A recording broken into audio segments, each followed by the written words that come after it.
Don't Walk Alone on Halloween Night, a haunting audio story. It was a dark and stormy Halloween night. Jack was walking home alone after a night out at a costume party with his friends. As he headed down the quiet, foggy street lined with old Victorian houses, the wind rustled the fallen leaves around his feet. Jack pulled up the hood of his vampire cape and picked up his pace, eager to get home. Jack loved Halloween, but tonight the creepy decorations covering the neighbors' houses seemed more sinister than usual. On the corner, a homemade graveyard displayed weathered tombstones and a zombie digging its way out of a shallow grave.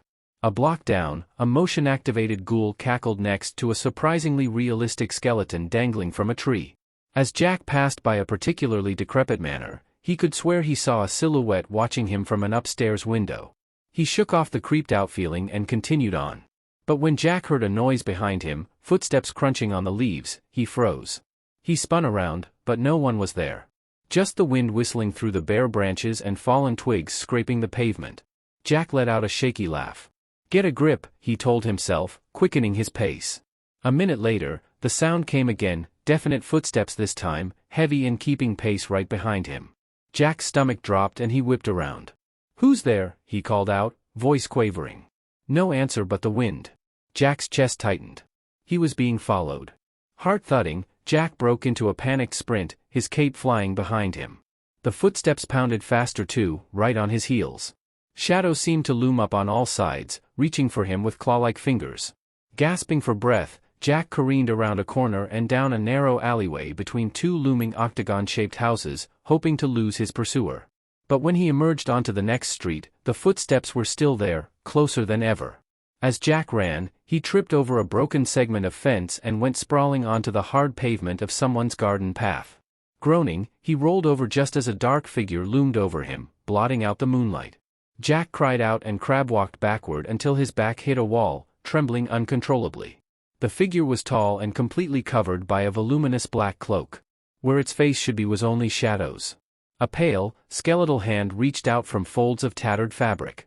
As the bony fingers almost touched Jack's face, a nearby door burst open, flooding the entryway with light. "Get away from him," shouted a female voice.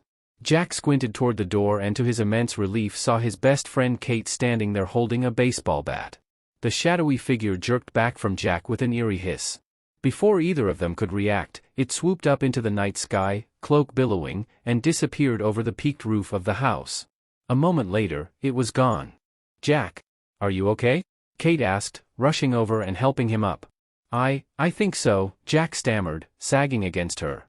Now that the adrenaline was fading, his knees felt like jelly. Thanks.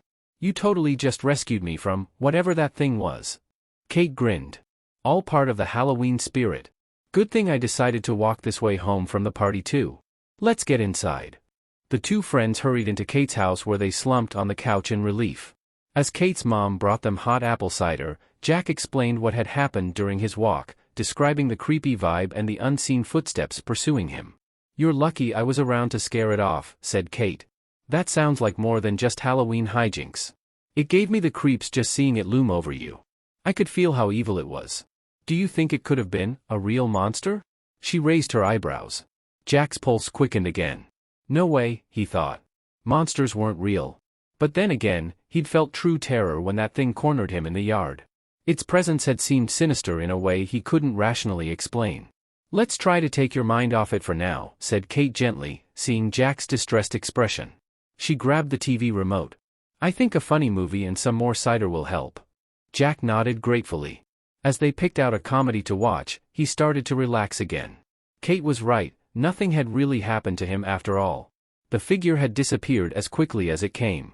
It was probably just some neighborhood kid trying to scare people by dressing up in a crazy costume. Forget about monsters, Jack told himself. But he knew it would be a long time before he could forget that bony hand reaching for him. After the movie ended, Kate walked Jack the few blocks home, baseball bat in hand. His parents weren't back from a Halloween party of their own yet, so the house was dark and empty. As the front door shut behind him, Jack felt that nervous flutter again. "Get a grip," he muttered as he turned on lights and tried to busy himself. He put on music and got started on his homework. But Jack found it hard to concentrate. Every creak of the old house made him jump. He kept glancing out the windows into the darkness. Finally, Jack gave up and just turned on all the lights. As he went to get ready for bed, his eyes kept darting around corners, half expecting to see a tall shadowy figure lurking behind the furniture. "You're letting your imagination run away with you," Jack thought angrily. But he still sprinted up the stairs to his room. Safely under the covers with the door locked, Jack finally started to relax again. His posters of movie monsters like Godzilla and King Kong that he'd had since childhood normally comforted him, but tonight they seemed more sinister, almost like they were watching him. Eventually Jack's exhaustion overcame his nerves and he fell into a restless sleep. Hours later, a loud bang jolted Jack awake. Heart hammering, he lay still, listening hard. Had he dreamed it? Then he heard muffled footsteps, slow and heavy, creaking up the stairs. The footsteps went right past his room toward his parents' closed door at the end of the hall. Jack clutched his blankets, paralyzed. Someone was in the house with him. The footsteps continued on past his parents' room and seemed to stop. Suddenly Jack's doorknob rattled violently as if someone was trying to get in. Jack gasped, unable to even breathe. The rattling stopped abruptly. Then the footsteps came back down the hallway toward Jack's room. They stopped right outside his door. His heart pounding wildly, Jack scrambled out of bed and frantically looked around for a weapon. He grabbed a golf club from the corner just as the doorknob started rattling again. The door slowly creaked open. Jack inched back, raising the golf club over his shoulder, ready to swing. A figure loomed in the doorway. Lightning flashed, briefly illuminating its skeletal face and black cloak. Jack let out a cry and rushed forward, swinging the golf club with all his strength. The figure staggered back with a screech. "Jack, stop!" yelled his dad's voice. Jack froze mid-swing, gaping in shock. His dad stood in the hall clutching his shoulder, grimacing in pain. The skeleton was just his dad's face paint from the Halloween party, now smeared. "Dad! You scared the life out of me," Jack said. "I thought you were." His voice trailed off as he lowered the golf club in dismay. "Sorry, I was just checking on you after getting back from the party," his dad said.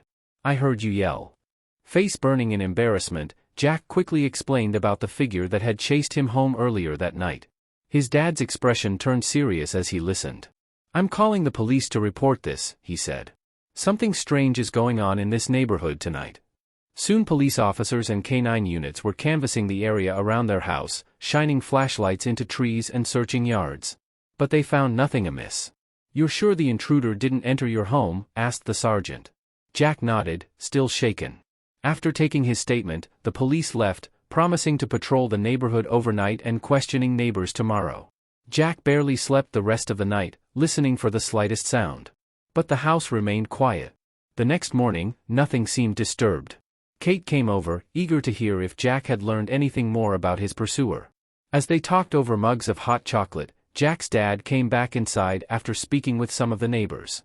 "Good news," he announced. "Old Mrs. Abrams 2 doors down solved the so-called mystery. Turns out her grandson Trent was over there last night in his new Halloween costume, trying to scare the neighborhood kids as a prank." Jack sighed in relief, feeling a bit silly now. It was just a high schooler in an over-the-top costume all along. The cops even found fake footprints Trent had rigged up to extend his stride and make him seem inhumanly tall when walking behind someone. Mystery solved. Kate smiled and nudged Jack. "Hey, at least you helped make it an exciting Halloween. And you were really brave against that monster. Next year, let's skip the scares and just trade candy," Jack said with a rueful grin. Kate laughed and agreed. As Jack waved goodbye to her that evening, he looked around at the neighborhood houses now cheerful in the sunlight.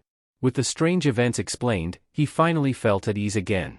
And he knew he'd have quite the ghost story of his own to share next Halloween. The end. I hope you have enjoyed this story. Be safe out there on Halloween. See you next time.